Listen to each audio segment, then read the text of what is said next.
고린도전서 10장 14절로 22절의 말씀을 가지고 스스로 판단해 보십시오라는 제목으로 하나님의 말씀을 증거하겠습니다.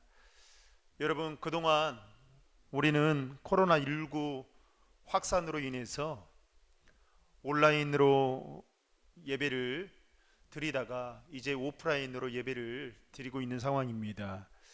그런데 여전히 수요 기도회는 지금 온라인으로 계속 드리고 있는 상황이죠. 특별히 코로나19 확산으로 인해서 5차례 미뤄졌던 학생들의 등교 수업이 이제 80일 만에 오늘부터 진행이 되었다고 합니다. 전국의 45만의 그 고등학교 3학년들이 이제 학교를 오늘부터 나가게 되었죠. 어떤 마음이었을지 짐작이 되는데요. 그런데 오늘 인천의 66개 학교 중에 3곳의 학교에서 코로나 3명의 확진자가 발생되면서 모두 다 기가 조치되었다는 이야기를 뉴스를 통해서 보게 되었습니다. 참 기도가 필요하지 않나라는 생각이 들고요. 또 우리가 계속해서 기도해 오고 있지만 하나님의 긍휼과 하나님의 도우심과 자비하심이 필요한 때가 아닌가 이렇게 싶습니다. 여러분들의 삶의 자리에서 여러분 생각나실 때마다 기도해 주시고, 또 우리가 비록 온라인으로 수요 기도회는 예배를 드리고 있지만 저와 여러분들이 그 머무는 그 자리에서 오늘 또 말씀을 통해 또 예배의 자리로 나아갈 때에 하나님이 주시는 특별한 은혜가 있기를 주님의 이름으로 축복합니다. 여러분, 우상 숭배에 대한 문제는 성경을 다루는 데 있어서 가장 큰 주제 중에 하나이기도 합니다. 왜냐하면 인류가 하나님을 떠나서 에덴 동산에서 추방을 당한 이후에서부터 끊임없이 문제가 되어왔던 것 중에 하나가 바로 우상 숭배에 관한 문제였기 때문입니다. 우리가 잘 알다시피 이스라엘 백성들이 애굽의 노예 생활을 430년간 하면서 하나님이 그들을 불쌍히 여긴 나머지 모세를 통해서 이스라엘 백성들을 출애굽시키게 하죠. 그리고 출애굽하는 과정 속에서 하루는 모세가 하나님의 율법을 받기 위해 시내산에 올라가게 되었던 것입니다. 그런데 시내산에 율법을 받기에 올라갔던 모세가 정한 시간이 되어도 내려오지 않자 이스라엘 백성들의 마음이 초조해지고 불안해지기 시작했던 것입니다. 이때 이스라엘 백성들이 모세형 아론을 앞세워서 시내산에서 금신상을 만들어서 섬기는 잊지 못할, 아니 해서는 안 될 그 일을 하고 말았던 것입니다. 그 일로 인해서 이스라엘 백성들은 하나님의 진노를 받게 되었죠. 그리고 그 사건 이후로부터 이스라엘 백성들은 가나안 땅에 들어간 이후에도 여전히 바알과 아세라 신 등을 섬기는 우상 숭배에 관한 그 문제로 인해서 계속해서 그 몸살을 앓고 있는 것을 보게 됩니다. 출애굽기 20장에 보면 하나님께서 시내산에서 모세에게 준 그 10계명 가운데에는 첫 번째 계명이 우리가 잘 알고 있는 너는 나의 다른 신들을 두지 말라라는 그런 말씀을 하셨죠.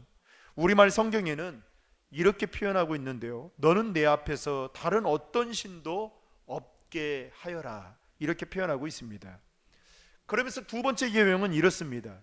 너를 위하여 새긴 우상을 만들지 말고, 또 위로 하늘에 있는 것이나 아래로 땅 아래에 있는 것이나 땅 아래 물속에 있는 것에 어떤 형상도 만들지 말며 그것들에게 절하지도 말며 그것들을 섬기지 말라, 그렇게 말씀하셨습니다.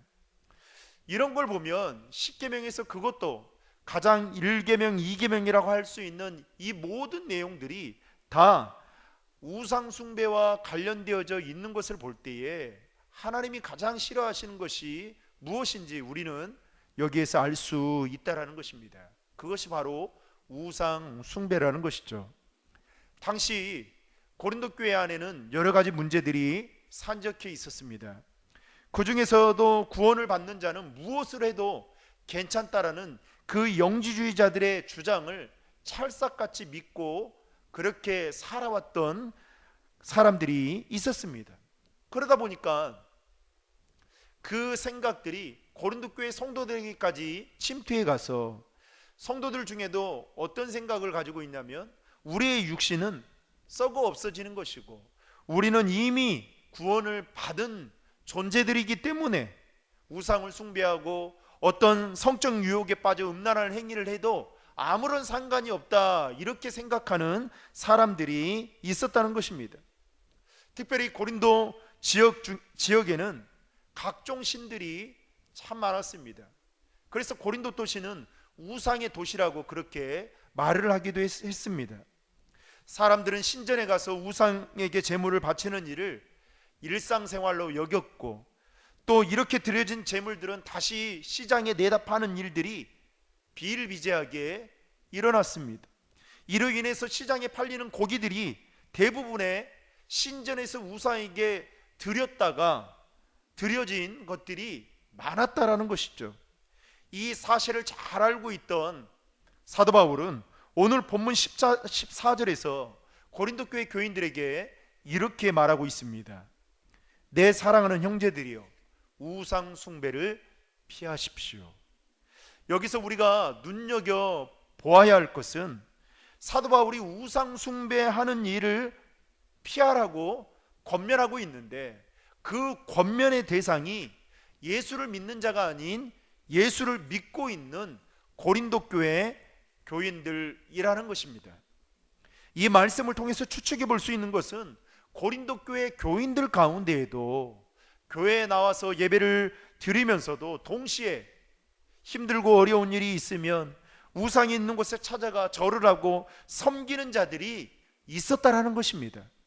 그래서 사도 바울은 고린도 교회 교인들에게 우상 숭배하는 일을 피하라고 그렇게 말하고 있는 것입니다.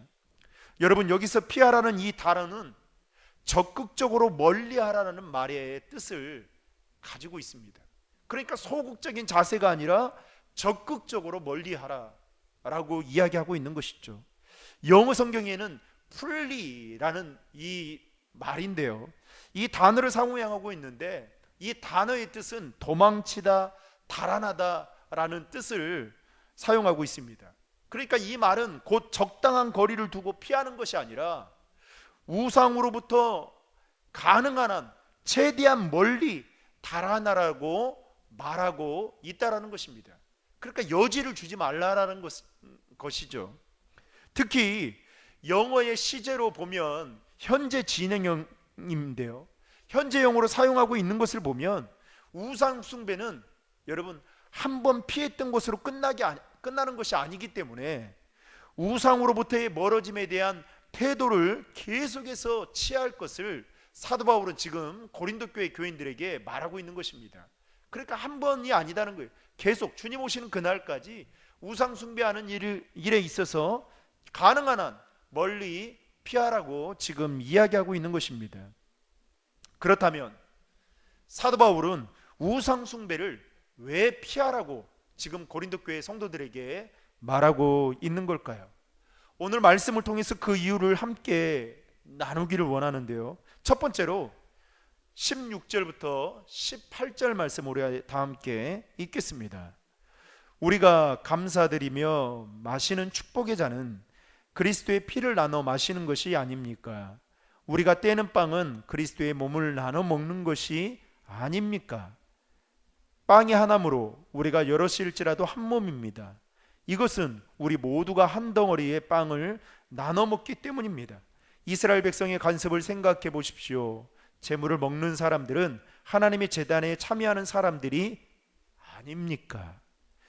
사도 바울이 우상을 피하라고 말한 그 첫 번째 이유는 성도는 예수 그리스도와 한 몸이기 때문에 우상 숭배를 피하라고 지금 말하고 있다는 것입니다. 여러분, 우리가 방금 읽었던 16절에서 18절의 말씀을 보시면 여기서 나오는 축복의 잔과 그리스도의 피에 참여한다라는 이 말은 곧 우리가 잘 알고 있는 성찬 예식을 말을 하고 있고, 성찬식을 통해서 먹고 마신다, 주의 살과 피를 먹고 마신다라는 것을 지금 이야기하고 있는 것입니다. 따라서 성찬에 참여하며 떡과 포도주를 먹고 마심으로 말미암아 우리가 주님과 하나가 되었다라는 것을 지금 성찬 예식을 통해서 다시금 확인시킨다는 것이죠. 또한 죄인인 우리가 주님의 피로 깨끗이 씻음받은 자들이라는 것을 분명히 이야기하고 있습니다. 그래서 사도 바울은 성찬식을 통해서 고린도 교회 교인들이 우상 숭배를 해서는 안 되는 이유가 바로 여기에 있다라고, 너희들은 주님과 한 몸이기 때문이다라고 분명히 말하고 있다는 것입니다. 사랑하는 성도 여러분, 우리가 주님과 한 지체인데 어떻게 우상과 교제를 나눌 수 있다라는 것입니까?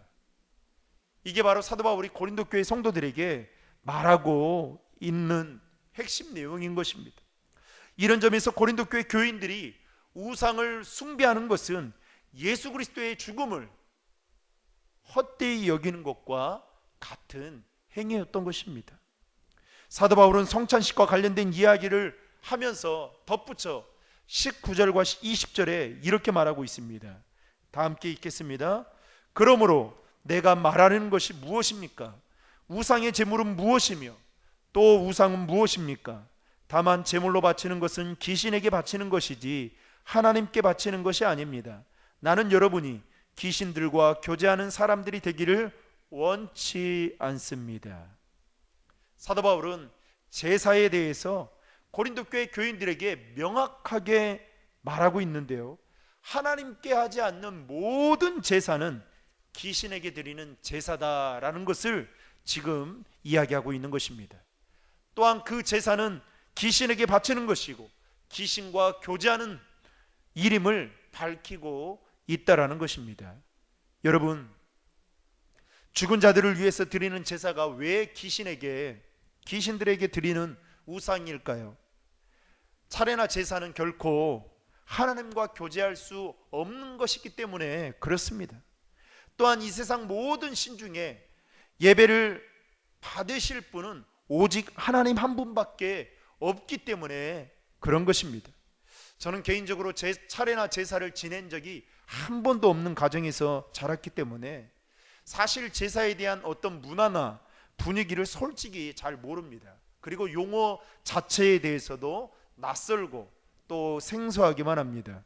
그런데 차례나 제사를 자주 드리시는 분들의 말에 따르면 차례나 제사를 드릴 때에, 지낼 때에 지방을 쓴다고 합니다. 이 지방을 사용하는 이유가 혼백을 모셔오기 위함 때문이라고 말을 하는데요, 그래서인지 지방을 사용하지 않으면 조상님은 못 오시고 주변에 잡신들이 모여서 음양을 한다고 해서 이런 말이 있습니다. 옛말에 지방이 없으면 차례나 제사를 지내는 것은 헛수고를 하는 것이다 라고 그렇게 부르기까지 했다고 합니다. 어쨌든 차례나 제사를 지내는 분들의 말은 차례나 제사를 통해서 돌아가신 아버지나 조상신이 나타나서 우리를 굽어 살펴 보호해 달라는 뜻을 담아 향을 피우고 또 생전에 좋아하시던, 고인들이 좋아하시던 그 음식을 제사상 앞에 차려놓고 차려놓는다는 것이죠. 당시 고린도 교회 교인들 가운데에도 이런 마음을 갖고 있었던 자들이 더러 있었다는 것입니다. 그때 사도 바울은 21절에서 이렇게 말하죠. 여러분은 주의 잔과 귀신의 잔을 동시에 마실 수 없고 주의 식탁과 귀신의 식탁에 동시에 참여할 수 없습니다. 여러분, 왜 그럴까요? 우리는 성찬식을 통해서 주님과 한 몸이 되었기 때문에 사도 바울은 한 몸이 된 그리스도인들은 이렇게 할 수 없다라고 지금 고린도 교회 성도들에게 말하고 있는 것입니다. 그러면서 22절에 보시면 우리가 주를 분노하시게 하시겠습니까? 라고 덧붙여 말을 하죠. 사랑하는 성도 여러분, 예수를 믿는 모든 성도들은 성찬식을 통해서 주님과 한 몸이 되었습니다. 그것을 영적인 눈으로 바라볼 수 있기를 주님의 이름으로 축복합니다. 그걸 통해서 우리 안에 있는 그 우상들을 멀리하고 피할 수 있는 그 믿음의 용기가 저와 여러분들에게 있기를 주의 이름으로 축복합니다.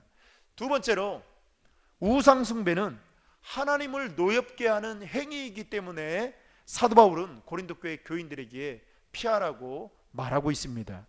21절과 22절을 다시 한번 읽겠습니다.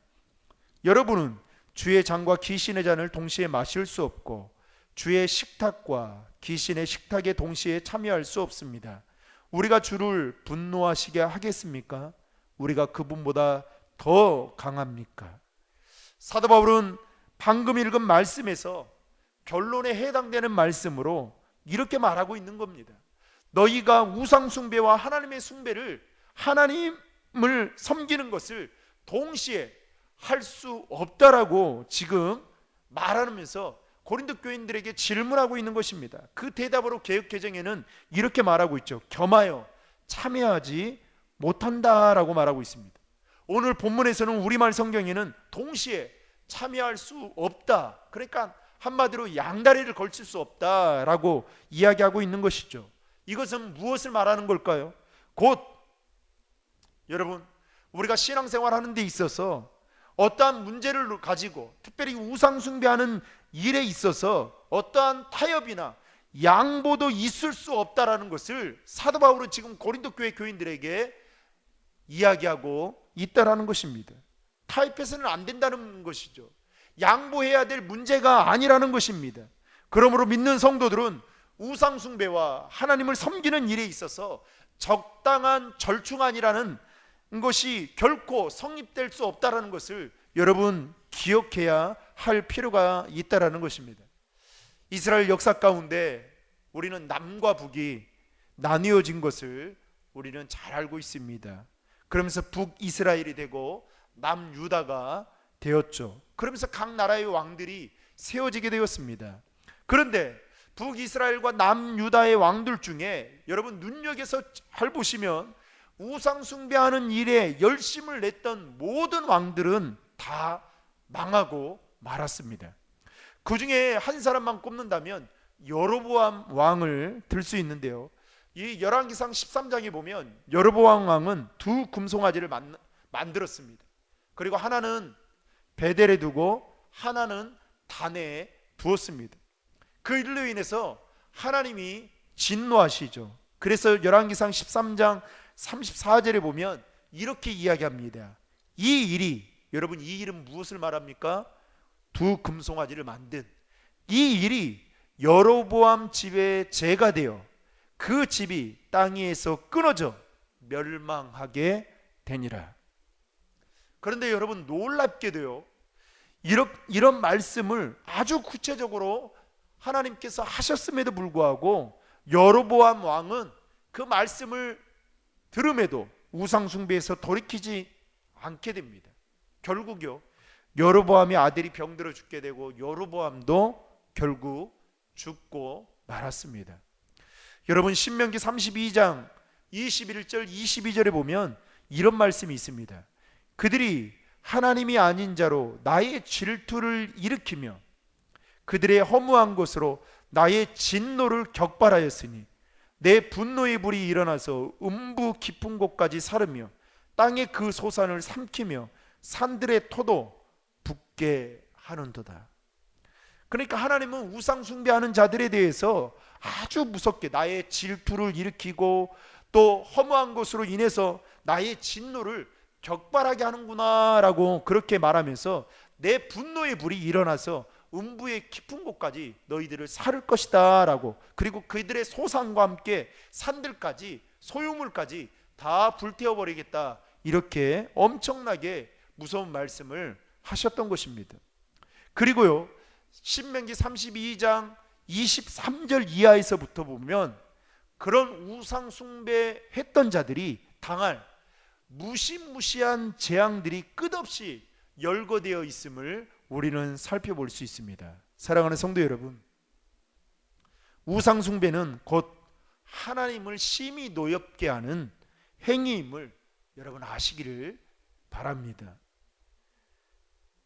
사도 바울은 고린도 교회 교인들에게 우리는 주님과 한 몸이 된 자로 우상 숭배는 하나님을 노엽게 하는 행위다라는 것을 말하면서 그는 15절에서 이렇게 이야기합니다.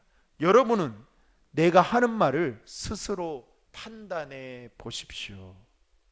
이 말은 영지주의자들에게 있어서는 비꼬는 말투였습니다. 그리고 영지주의자들에게는 영적으로나 육적으로 여러분 우상 숭배가 크게 문제시 되지 않았습니다. 하지만 예수 그리스도를 나의 구주로 믿는 성도인 고린도 교회 교인들에게는 우상 숭배가 문제가 되었던 것입니다. 그렇기 때문에 사도 바울은 우상 숭배에 대해서 오늘 강력하게 이야기하면서 그것은 바로 나와 교제하는 것이 아니라 귀신과 교제하는 것이다라고 이야기하면서 그들에게 뭐라고 말하냐면 내가 하는 말에 대해서 너희들은 스스로 판단해 보십시오 라고 그렇게 자유권을 주는 것을 볼 수 있습니다. 여러분, 자유를 준다는 것은 거기에 대한 책임을 하나님께서 반드시 물으신다라는 의미가 담겨져 있는 것이죠. 사랑하는 성도 여러분, 그렇다면 여러분은 우상 숭배에 대해서 어떤 생각과 마음을 갖고 계십니까? 미풍양속처럼 인식되고 있는 차례나 제사에 대해서 여러분은 어떻게 생각하고 계십니까? 우상 숭배는 예수님의 십자가의 피값으로 하나가 된 예수님과 우리의 사이를 분열시키고 갈라놓게 하는 여러분 행위임을 믿으시고 하나님과 성찬 예식을 통해서 우리는 이미 하나님과 한 몸이 된 자로서 우상을 섬기는 자가 아닌 하나님을 더 지극히 받들어 잘 섬기는 우리 신도림 중앙의 모든 성도들이 다 될 수 있기를 주님의 이름으로 축복합니다.